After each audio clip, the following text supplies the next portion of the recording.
जय हिंद दोस्तों, मैं आप सभी को आज कक्षा 10 की मैथ का चैप्टर 3 बताने जा रहा हूं, जिसका नाम है दो चर रैखिक समीकरण। ठीक है, दो चर रैखिक समीकरण मतलब पहले तो बात आप जानिए चर और अचर किसे कहते हैं। चर और अचर किसे कहते हैं आपको पता होगा। चर राशि, ठीक है, वह राशि जिसका मान अज्ञात हो, वह राशि जिसका मान अज्ञात हो उसे चर राशि कहते हैं। ठीक है, यानी जिसका मान हमें पता ना हो। जैसे आपका हो गया, यहाँ पर देख लीजिए x, y, z या p या q, कुछ भी लिखा होता है जिनका मान हमें पता नहीं होता है कि क्या होगा, यहाँ पर कौन सी संख्या होगी x, y, z, p, q, तो ऐसी राशि को चर राशि कहते हैं। और जैसे अचर राशि, अचर राशि वो है ऐसी राशि जिसका मान ज्ञात हो, ऐसी राशि जिसका मान ज्ञात हो वो आपकी क्या कहलाती है, अचर राशि। ठीक है, अचर राशि जैसे 1 से 0 से लेकर अनंत तक की संख्याएं हो आपकी। ठीक है, ठीक है, तो ये क्या है आपकी अचर राशि। जैसे 2 हुआ, 5 हुआ, 7 हुआ, यानी कुछ भी संख्या हो गई। ठीक है, कुछ भी संख्या हो गई तो ये आपकी क्या है, अचर राशि है। ठीक है, या अब आप देखिए द्विचर रैखिक समीकरण, यानी ऐसा समीकरण जिसमें दो चर हों। ठीक है, ऐसा समीकरण जिसमें दो चर हों। आपका जैसे यहाँ पर कोई समीकरण है 2x + 3y = 5, ये हो आपका क्या है, आपका यहाँ पर ये कौन सा समीकरण है आपका, द्विचर, क्योंकि x y दोनों उपस्थित हैं। अगर यहीं पर 2x + 5 कर दिया जाए, कई चर है इसमें, एक चर, तो ये द्विचर रैखिक समीकरण नहीं है आपका। ठीक है, यहाँ पर देखिए 2p + 5q प्लस यहाँ पर प्लस 4 = 0, इतना है। ये कौन सा समीकरण है आपका, ये भी आपका क्या है, द्विचर रैखिक, क्योंकि यहाँ पर p है और q दो चर हैं, तो ये आपका द्विचर रैखिक समीकरण है। ठीक है, सेम इस प्रकार ये आपके दो चर रैखिक समीकरण, इन रैखिक समीकरणों को यानी इनको क्या कहेंगे, एक रेखा है। ये क्या है, एक रेखा है। रेखाओं को क्या करते हैं भाई, रेखाएं हमारे बिंदुओं से मिलती हैं। तो सबसे पहले हम बिंदुओं को दर्शाना सीखेंगे निर्देशांक ज्यामिति में। सबसे पहले यहाँ आ जाइए, निर्देशांक ज्यामिति हम बना लेते हैं ये। ठीक है, निर्देशांक ज्यामिति, इसमें आप सबसे पहली बात हम ये देखते हैं कि क्या होता है, ये आपकी रेखा जो है, सबसे पहले इसको हम क्या जानेंगे, ये एक आपकी पड़ी रेखा है। कैसी पड़ी रेखा है, तो इसको क्या कहेंगे हम, पड़ी रेखा। ठीक है, क्या कहेंगे, पड़ी रेखा। आज जब पड़ी रेखा हो गई, पड़ी रेखा को ही हमारा क्या कहा जाता है, क्षैतिज रेखा। क्या कहा जाता है इसको, क्षैतिज रेखा। ठीक है, यहाँ पर ये क्षैतिज रेखा हो गई। सेम वही प्रक्रिया दोस्त, यहाँ पर देखिए पड़ी रेखा को क्या कहा जाता है, क्षैतिज रेखा। ठीक है, यानी ये जो पड़ी रेखा, ये पड़ी रेखा को क्षैतिज रेखा कहेंगे। अब क्षैतिज रेखा जब हो गई तो सीधी सी बात, क्षैतिज रेखा को क्या कहा जाता है, यक्ष अक्ष कहा जाता है। क्या कहा जाता है, एक्स अक्ष। यहाँ पर ये आपका यक्ष अक्ष है, क्षैतिज रेखा को ही यक्ष अक्ष कहा जाता है। फिर उसके बाद यहाँ देख लीजिए, इसी को यक्ष अक्ष पर चली गई दूरी को, यक्ष अक्ष पर चली गई दूरी को क्या कहेंगे, यक्ष अक्ष पर चली गई दूरी को, यक्ष अक्ष पर चली गई दूरी को। ठीक है, यक्ष अक्ष पर चली गई दूरी को, यहाँ देख लीजिए चली गई दूरी को क्या कहते हैं, भुज कहते हैं। क्या कहते हैं, भुज कहते हैं। ये आपको इतना पता होना चाहिए। पड़ी रेखा, पड़ी रेखा को क्षैतिज रेखा कहते हैं, क्षैतिज रेखा को यक्ष अक्ष कहते हैं, यक्ष अक्ष पर चली गई दूरी को भुज कहते हैं। क्या कहते हैं, भुज कहते हैं। अब यहाँ देख लीजिए, ये आपकी y है और यहाँ पर ये क्या है, अक्ष आपका y। अभी पता नहीं कौन सा अक्ष है, लेकिन सबसे पहले हम ये जानेंगे कैसी रेखा है। रेखा तो है लेकिन कैसी है, खड़ी रेखा है। ठीक है, जब ये आपकी खड़ी रेखा है तो खड़ी रेखा को क्या कहेंगे, सीधी सीधी सी बात, ये खड़ी रेखा है तो खड़ी रेखा कहेंगे इसे। क्या कहेंगे, खड़ी रेखा। तो इसका खड़ी रेखा का कुछ नाम रख दिया गया, खड़ी रेखा का कुछ नाम रख दिया गया जिसे कहते हैं ऊर्ध्वाधर। क्या कहते हैं, ऊर्ध्वाधर। ऊर्ध्वाधर, ठीक है, ऊर्ध्वाधर रेखा, यहाँ पर ये कैसी रेखा प्राप्त हो गई, ऊर्ध्वाधर रेखा आपको प्राप्त हो गई, ठीक। खड़ी रेखा को ऊर्ध्वाधर रेखा कहते हैं। अगर ऊर्ध्वाधर रेखा को कहा जाए तो क्या कहते हैं, इसको वाई अक्ष कहते हैं। इस अक्ष को क्या कहते हैं, इस रेखा को, यहाँ पर वाई अक्ष उपस्थित होता है, ये आपका वाई अक्ष है। अब यहाँ देख लीजिए, लिख लीजिएगा कि वाई अक्ष पर, वाई अक्ष पर चली गई दूरी को क्या कहते हैं, वाई अक्ष पर चली गई दूरी को क्या कहते हैं, देख लीजिए भाई साहब, वाई अक्ष पर चली गई दूरी को हम कोटि कहते हैं। क्या कहते हैं, कोटि, यानी वाई अक्ष पर चली गई दूरी को कोटि कहा जाता है। इतना पता हो गया आपको। सेम वही प्रक्रिया आप इसमें चले आइए, यहाँ पर इसको क्या कहा गया, यक्ष यानी वाई कहा गया, इसको यक्ष कहा गया, ठीक है। अब इसमें हम देखेंगे यक्ष अक्ष और यक्ष डैश अक्ष, ठीक है। यहाँ पर सबसे पहले चले आइए, ये आपका वाई है, ये वाई डैश, डैश का मतलब जहां डैश लग गया वो उसका अपोजिट होता है, ठीक है। डैश का मतलब यहाँ पर क्या है, उसका उल्टा। ये यक्ष है तो ये यक्ष डैश है, समझ लीजिए भाई। सीधी सीधी सी बात, कोई चीज ऊपर होती है तो किस में होती है, प्लस में।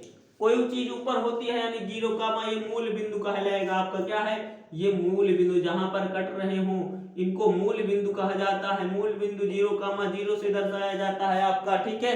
ये मूल बिंदु है आपका 0,0। सीधी सी बात समझिए, आपका यहाँ पर ऊपर चली गई दूरी किस में होती है आपकी, ऊपर चली गई दूरी प्लस में होती है, लेकिन नीचे जो होती है, आप सीधा सीधा कोई चीज ऊपर जाए तो बढ़े तो आपका क्या होता है, प्लस में होता है, लेकिन जो घटे नीचे जाए तो क्या होता है, ये आपका माइनस में, ठीक है। जब ये आपका माइनस में होगा तो यानी वाई डैश की तरफ चली गई दूरी माइनस में, और यहाँ पर वाई की तरफ चली गई दूरी प्लस में होती है, सीधी सी बात। अब उसके बाद यहाँ देख लीजिएगा, ये आपका यक्ष, यानी आप व्हाइट बोर्ड यानी अपनी कॉपी की तरफ खड़े हो जाइए मुंह करके, और देख लीजिए दाहिना पक्ष हमारा क्या होगा, दाहिना, यानी दाहिना मजबूत होता है हमारा। जब दाहिना मजबूत होता है तो ये क्या है आपका यक्ष अक्ष है। और उसके बाद यहाँ बाएं तरफ चले जाइए, बायां क्या होता है आपका यक्ष डैश है, यानी बायां कमजोर होता है थोड़ा दोस्त। तो ये आपकी यक्ष डैश की तरफ चली गई दूरी माइनस में होती है, आपकी यक्ष डैश की तरफ चली गई दूरी माइनस में होती है। यानी इस प्रकार हमें समझ में आया, यक्ष की तरफ चली गई दूरी प्लस में, यक्ष डैश की तरफ चली गई दूरी माइनस, यानी यक्ष का उल्टा यक्ष डैश, यानी इधर प्लस में तो इधर माइनस में। वाई का उल्टा वाई डैश, यानी वाई की तरफ चली गई दूरी प्लस में तो नीचे की तरफ चली गई दूरी माइनस में। सेम ये कंडीशन, उसी प्रकार इसे कहेंगे, यहाँ पर देखिए प्रथम चतुर्थांश होता है, इसे क्या कहते हैं, द्वितीय चतुर्थांश से क्या कहते हैं, तृतीय, इसके चतुर्थांश कहते हैं, ठीक है। सेम इसी प्रकार अगर आपकी यहाँ पर देखिए, सबसे पहले बात हम यहाँ पर लिखते हैं किसी भी बिंदु को दर्शाते हैं किससे, बिंदु कोई हो तो भुज कामा कोटि से, भुज कामा कोटि से। यहाँ देखिए भुज कामा कोटि से दर्शाते हैं, यानी भुज आपको पहले लिखना है, कोटि बाद में। अगर कोटि आप पहले लिख दिए और भुज बाद में तो आपका ये गलत हो जाएगा, ठीक है। सीधी सी बात, यहाँ पर भुज पहले लिखिए, कोटि बाद में। भुज पर चली यानी अक्ष पर चली गई दूरी को भुज कहते हैं, तो क्या लिखेंगे, यक्ष। फिर उसके बाद कोटि पर, कोटि क्या कहते हैं, वाई अक्ष पर चली गई दूरी को कोटि कहते हैं, तो यहाँ पर क्या हो गया, कोटि, सीधी सी बात, ठीक है। जब यहाँ आपका x कामा y हो गया तो यानी बिंदुओं को x कामा y के रूप में दर्शाएंगे। कोई भी बिंदु x कामा y के रूप में दर्शाना है, x अक्ष पर चली गई दूरी को प्लस में करते हैं, यानी किसमें होगी, ये प्लस में होती है तो यहाँ प्लस, x अक्ष पर चली गई दूरी प्लस में। और यहाँ पर ऊपर देखिए, ऊपर भी किसमें है आपकी, ऊपर में चली गई दूरी किसमें होती है, प्लस में, यानी y x कामा, यानी पहले चतुर्थांश में क्या होगा, प्लस कामा प्लस, यानी दोनों आपकी इसमें क्या होंगे, प्लस में। और इसमें दूसरे में चले आइए, दूसरे में क्या होता है देख लीजिए ध्यान से। यहाँ पर ये क्या है, इधर चली गई दूरी, x अक्ष पर चली गई दूरी किसमें होगी, यहाँ x अक्ष पर चली गई दूरी किसमें होगी, यहाँ देख लीजिएगा आपका x पर चली दूरी माइनस में होगी, किसमें होगी, माइनस में। लेकिन ऊपर यहाँ देखिए y अक्ष की तरफ चली गई दूरी किसमें होगी, ये आपका प्लस में, यानी माइनस कामा प्लस। दूसरे चतुर्थांश में क्या होता है आपका, माइनस कामा प्लस। और तीसरे चतुर्थांश में देख लीजिए, यहाँ पर x डैश की तरफ चली गई दूरी किसमें होगी, माइनस में, x डैश की तरफ चली गई दूरी माइनस में, इसलिए x कामा y की वैल्यू क्या है, ये माइनस में x होगा, लेकिन y अक्ष की तरफ चली गई दूरी क्या होगी, इधर भी देख लीजिए डैश लगा है, यानी नीचे आ रही है तो क्या है, ये प्लस में, क्या है माइनस में, यहाँ माइनस में होगा, यानी माइनस कामा माइनस दोनों में मिला। फिर उसके बाद आप इसमें चले आइए, इसमें देखिए क्या होता है, यहाँ पर इधर चली गई दूरी किस में होगी, प्लस में की माइनस में, आपकी x अक्ष पर चली गई दूरी प्लस में, यहाँ देख लीजिए आपका ये प्लस है। और उसके बाद नीचे यहाँ देख लीजिए नीचे y डैश है आपका, y डैश की तरफ चली गई दूरी किस में होगी आपकी, माइनस में, तो यहाँ पर क्या हो गया आपका प्लस का माइनस मिला। इस प्रकार ये चतुर्थांश आपके समझ में आया कि नहीं, ये इतना समझ में आया कि नहीं। अब इसको नोट्स करना चाहते हैं नोट कर लीजिए, ठीक है। अब उसके बाद हम बताएंगे बिंदुओं को दर्शाना, यहाँ पर बिंदुओं को दर्शाया जाएगा, ठीक है। सेम इसी प्रकार ये आपका हो गया, इसको नोट्स कर लीजिए। नोट्स करने के बाद अब चलिए देखते हैं अगला, बिंदुओं को दर्शाना। अगर कोई बिंदु आपका दे दिया जाए उसे आप कैसे दर्शाएंगे, ठीक है। यहाँ पर मान लीजिए आपका 2,5 है और -3,4, हम प्रत्येक का उदाहरण देंगे एक एक, यानी प्रत्येक चतुर्थांश में कौन सा कितना दर्शाया, 3 का यहाँ -3 का -4 हो गया, ठीक है। यहाँ -5 का यहाँ +5 का -4 इतना कर देते हैं, ठीक है। जब इतना कर दिया, इन बिंदुओं को कहां कैसे दर्शाएंगे, यानी इस पर दर्शाना हम बता रहे हैं आपको, ठीक है। यानी ग्राफी विधि से दर्शाना बिंदुओं को। ये आपका 0 कामा यानी वो से दर्शाया जाता है 0,0, ये मूल बिंदु है आपका। यहाँ पर समान दूरी पर 1-1 सेंटीमीटर की दूरी पर इकाई होती है, इनकी दूरियों को इकाई कहा जाता है। क्या कहा जाता है दोस्त, इकाई कहा जाता है। यहाँ पर 1-1 सेंटीमीटर की दूरी पर इन्हें बिंदु को दर्शाया जाता है। यानी आपको पता ही है, इधर चली गई दूरी किस में होती है, प्लस में, 1 2 3 4 5 6 7 8, यहाँ पर उसके बाद प्लस में उधर भी 2 3 4 5 6 7 8, ये ऊपर गया। लेकिन यहाँ -1 -2 -3 -4 -5 -6 -7 -8 ये हो गया। यहाँ पर -1 -2 -3 -4 -5 -6 -7 -8 ये हो गया, ठीक है। सेम इसी प्रकार है, तो ये इस प्रकार है। अब इसमें दर्शाना है हमें 2,5 को, ध्यान दीजिएगा। यानी x अक्ष पहले होता है, y अक्ष बाद में। ये रूल होता है बिंदुओं का कि x अक्ष हम पहले लिखेंगे, इसे कभी मत भूलना कि x अक्ष को बाद में लिखा जाता है, x अक्ष को पहले लिखेंगे 2,5। अब 2,5 दोस्त कहाँ होता है देख लीजिए, ये कहाँ है आपका x है, ये आपका x डैश है, ये आपका y है, ये y डैश है। यानी इधर चली गई दूरी प्लस में, ऊपर भी चली गई दूरी प्लस में, इधर माइनस में, इधर भी माइनस में। तो अब देखिए 2,5 कहाँ दर्शाया जाए, x अक्ष पर 2, x अक्ष पर 2, 1 2 यहीं पर है 2, और उसके बाद यहाँ देख लीजिए 5 है। 5 को कहाँ दर्शाएंगे, 1 2 3 4 5, y अक्ष पर 5, यानी डैश डैश करते हुए आ जाएंगे, जहां मिला देंगे यहीं पर क्या होगा, 2,5 मिल गया आपका। यानी ये बिंदु रेडी हो गया। 2,5 कहाँ होगा, ये ऐसे चले आए, जहां मिल जाए वहीं पर ये क्या होगा, 2,5। फिर उसके बाद चले आइए यहाँ पर, यानी ऐसा ना करिएगा कि 2,5 है तो यहाँ 2,5 सीधा मिला दो, ये आपका गलत मेथड है, ठीक है। यहाँ पर सीधा तरीका यही है आपका कि ऐसे डायरेक्ट सीधे इसके समांतर ले जाइए, इसको इसके समांतर ले जाइए, जहां बिंदुओं कटे वहीं 2,5 मिलेगा आपको। अब -3,4, अब -3 का माने x अक्ष पर क्या है, x अक्ष पर माइनस में है, x अक्ष इधर प्लस में जाएगा कि इधर आएगा, आपका x अक्ष यही है, प्लस में है उधर, इधर माइनस में, तो -3 है तो माइनस की तरफ ले आएंगे, 1 2 3 माइनस पे x अक्ष यहाँ -3 यहाँ पर है। फिर उसके बाद 4 आपका है, 4 कहाँ है, 1 2 3 4, यानी ये है प्लस में, y अक्ष पर प्लस में ऊपर ही है, तो डैश डैश इसको भी ऐसे समांतर इसके ले जाइए, और जहां मिले -3,4 ये दर्शा दीजिए तुरंत, ठीक है। फिर उसके बाद आप ढूंढिए -3 का -4 -3 का -4। अब -3 x अक्ष पर कहाँ है, x अक्ष पर इधर क्या है, प्लस में सब है, इधर माइनस में है, तो यहाँ ढूंढेंगे, ये 3 है -3। फिर उसके बाद आपका क्या है, -4। अब -4 को कहाँ ले जाइए, देखिए -4 ऊपर जाएगा कि नीचे, y अक्ष में है ना, तो ऊपर नीचे देखेंगे बस, तो क्या है नीचे आपका -4, ये है आपका, डैश डैश करते चलिए, इनके सामने इनको मिला दीजिए, क्या होगा, -3 का -4 ये मिला। फिर उसके बाद आप देखिए -5 का -4, अब -5 का 4 क्या है, 1 2 3 4 5, यानी x अक्ष पर क्या है, प्लस में ढूंढेंगे हम 5, यानी 5 ये प्लस में मिल गया। फिर उसके बाद यहाँ देखिए -4 है, -4 को क्या करेंगे, यहाँ पर ये है आपका -4 y अक्ष पर, यानी 5 का -4 इतना हो गया। अब एक बात को ध्यान में रखना दोस्त, अगर कह दिया जाए आपका कि कोई भी एक रेखा है, कोई रेखा है x अक्ष पर काट रही है, कहां काट रही है, x अक्ष पर काट रही है, तो यहां आप समझ लीजिए कि आपका यहां पर y बराबर क्या होगा, 0 होगा। अगर x अक्ष पर काटती है तो y बराबर 0 होगा, अगर y अक्ष पे काटती है तो x बराबर 0 होगा।